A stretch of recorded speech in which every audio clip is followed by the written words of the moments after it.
Hi, it's Fies Tarot. Hello, all signs. So, let's see energy na papasok ngayong buwan ng September. O, di ba? Bare months na.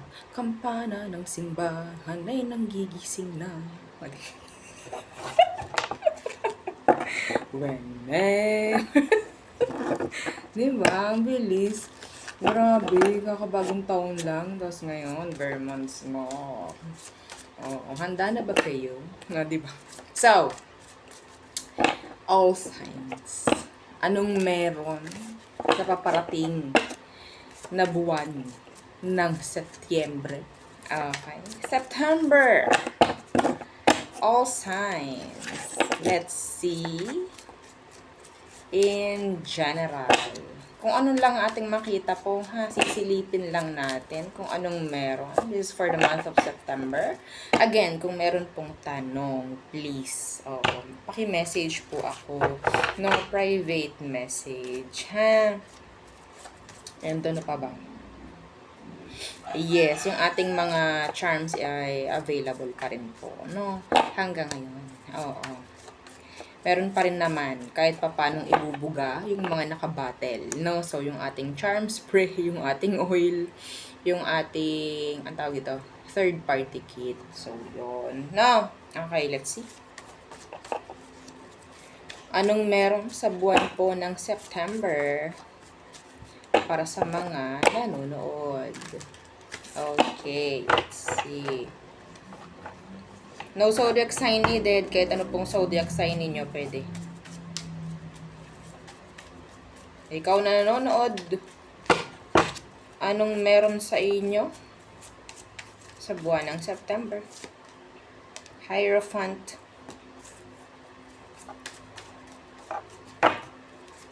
What's with that? The Hermit in reverse. May mga bago. In general, may mga bago na darating. Okay? Masasabi nating medyo challenging itong mga ito. Okay? Could be hindi nyo nakasanayan. Okay? Hindi nyo nakasanayan. Pero ang nakuha kong energy dito is para sa progress, para sa improvement. Okay? Hindi nyo alam to, like nakakatakot i-grab. Okay? Pero, yeah, makakatulong sa'yo. Okay? In general.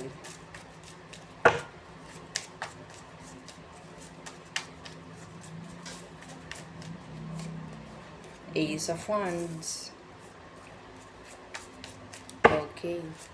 Some of you, this could be travel. Travel. Iba dito, pwedeng first time mo mapupunta nyo, isang lugar na yon. Iba dito, may chance po ng work.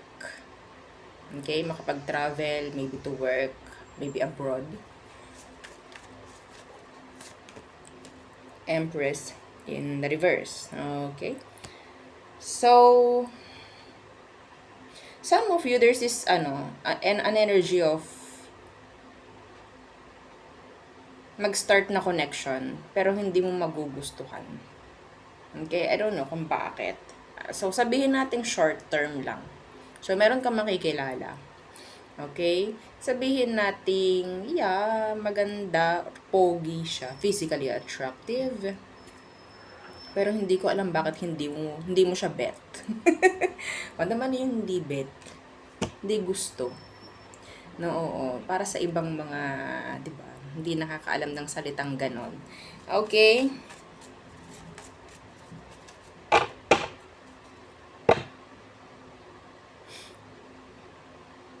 About pregnancy, some of you, magta-try kayo pero wala eh. Wala sa buwan ng September. Okay? Yaan nyo na. September lang naman to. So, ano pa?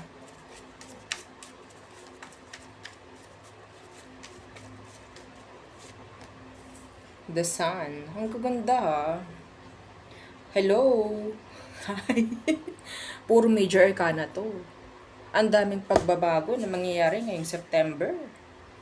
Ready ka na ba? Hierophant, 'di ba? The Sun, the Hermit, the Empress. And sabihin kong hindi nga masyadong comfortable yung mga parating na yan dahil mga bago. Mga bago. Bago sa'yo, bago sa panlasa mo, bago sa experience, mga ganong bagay. No?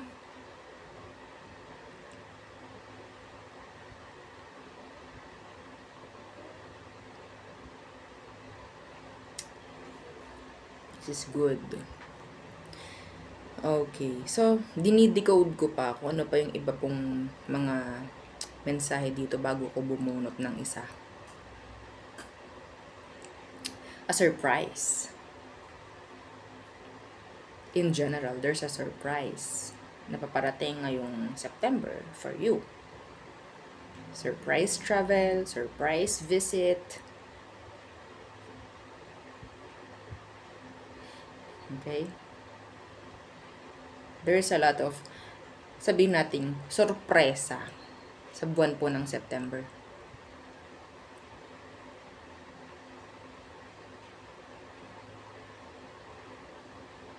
May uuwi. Anak mo. Okay? There's a good news talaga na paparating. Good news. Ang daming travel.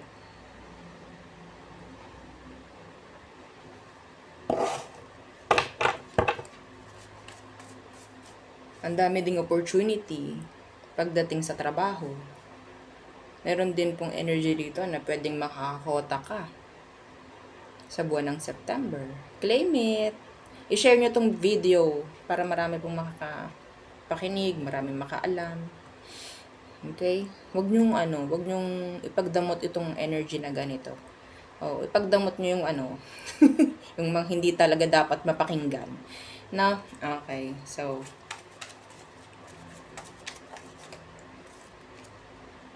Seven of Pentacles.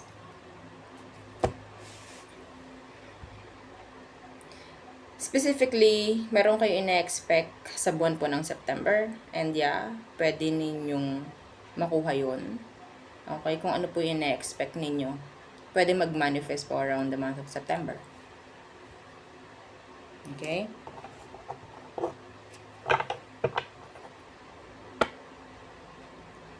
May magbubukas ng another account. May magbubukas ng another account, another branch.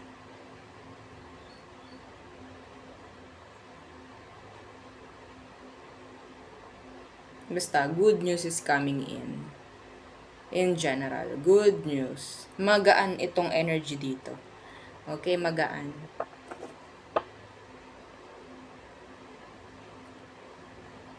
Yung mga tao po na talagang sabihin nating nagkaroon ng problema with you, parang ganyan. Itinaboy ka, pinabayaan ka, tinalikuran ka ng responsibilidad, parang ganyan. May chance around September, meron ka pong makikitang something, an action from those people. Okay? So, yeah. That's good. Action. Yung action nila is maganda. Okay?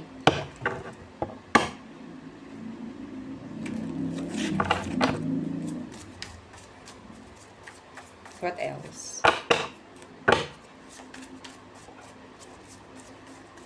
Sa buwan po ng September, ano pa ang paparating para sa mga nanonood?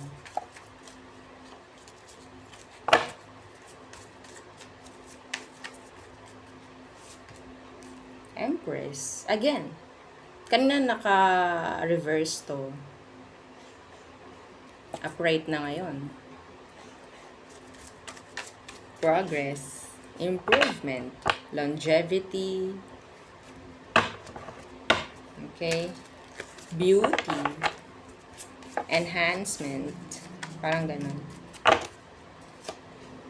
Nine of Swords. Ay, nakaka-intimidate.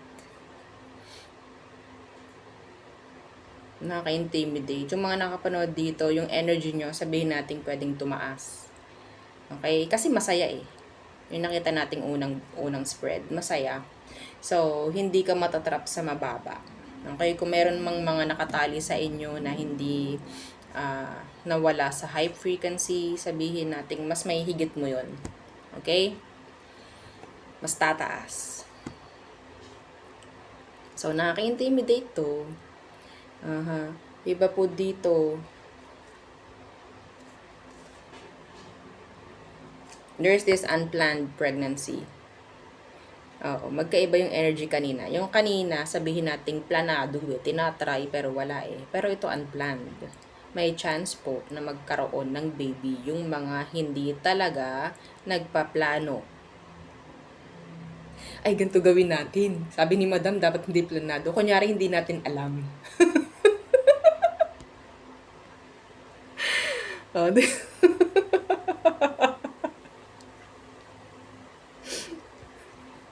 diba? Kunyari, hindi natin alam na tayo mag-aano.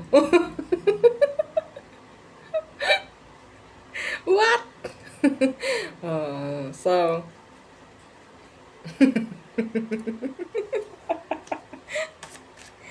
kayo ang gugulo nyo. Tingnan natin, ano pa? Ano pa?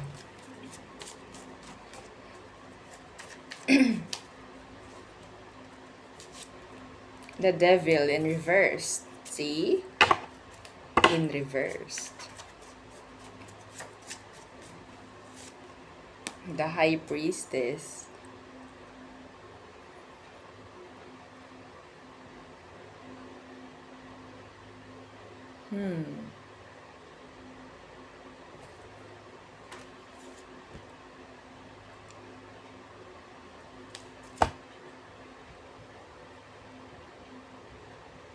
Merong mga tao dito na ang intention nila is good. Okay, paparating. Could be a Capricorn, Taurus. I'm hearing Cancerian. Okay? Just follow your intuition pagdating dun sa tao. Pero nakukuha ko, magiging magaan yung loob mo doon sa person. Okay, magiging magaan po yung loob mo doon. So, kapag ganyan yung approach ng tao sa inyo, something like, okay, medyo light lang, goods yun. Okay, kahit ano pa yan. Kahit saan pa yan, kung ano man. Okay? There's somebody is like into you, pero hindi na agad sasabihin, pero mararamdaman mo na light yung kanyang energy. Excuse me.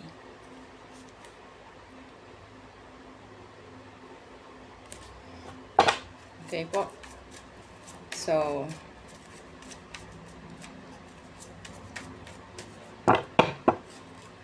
iba rito, andun yung parang ningas kugon. Parang may mga sisimulan, pero hindi naman masyadong pagkakaabalahan. Sa buwan po ng September. What else? Two of Cups in the reversed.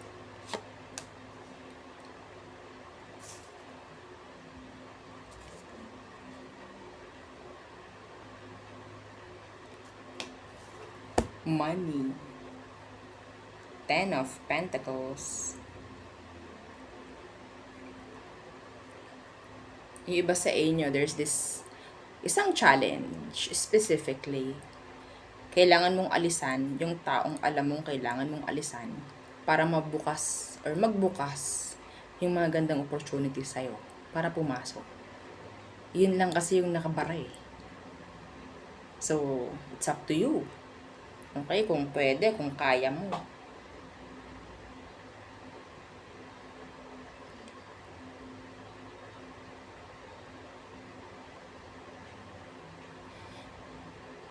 Hindi ko masasabing smooth flowing ang September. There's ups and downs, pero light lang. Okay, hindi ganoon na parang duguan.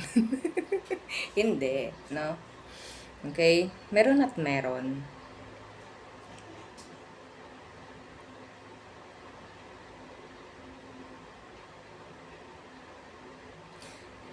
Yung iba dito, there's this, sabi nating chance na pwede mong daupang palad, o diba? Ang lalim. Pwede mong makita, makakonect yung inyong, sabihin natin talagang para sa'yo na person. May chance ng long term. May chance ng pregnancy. Okay?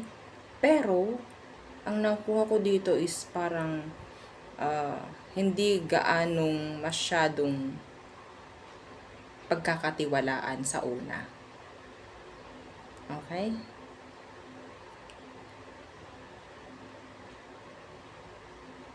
Iba po dito sa umpisa ng September, parang namumroblema pagdating sa pera. Pero makikita nyo unti-unti na parang, ay okay, umu-okay na din pala.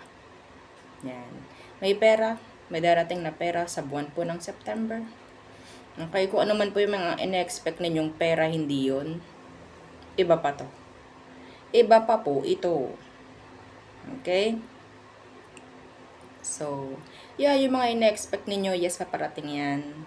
Bonus na lang to. Bonus na lang po ito. Okay, kung ano man to, pera or connection. It's like the best of both worlds, parang ganyan, love and money. Okay? Sandali lang po ha. Okay. So, ito pa isa. Iba dito mas pipiliin talaga na maging single muna. Meron dito mga single parent, no? Mas pipiliin nyo muna maging single talaga ngayong September. Kasi mas mag-focus kayo sa sarili, sa kaperahan ninyo, sa anak ninyo. Kasi ayoko muna ng mga sakit sa ulo. Ganon, oo. So, parang tingin ninyo sa mga pwedeng kumonect sa inyo, sakit sa ulo eh, no? So, alam ninyong, ay naku, bibigyan ako ng stress nito. Parang ganon. Ayusin nyo muna. Oo, sarili ninyo, pera ninyo, diba? Para maalis din yung ganyan na mindset. Kapag may ganyang mindset, bababa ang frequency. Tandaan nyo yan. Okay? Kasi para kang nakatali sa kung anumang issue meron ka, which is galing sa past. Di po ba? So, yun. Okay? So, yun lamang. Ang aking reading for you. Kauntian lamang ang ating tiningnan. Sinilip lang natin kung anong meron sa buwan ng September na papasok. Okay? So, yun po. Again, thank you. Goodbye.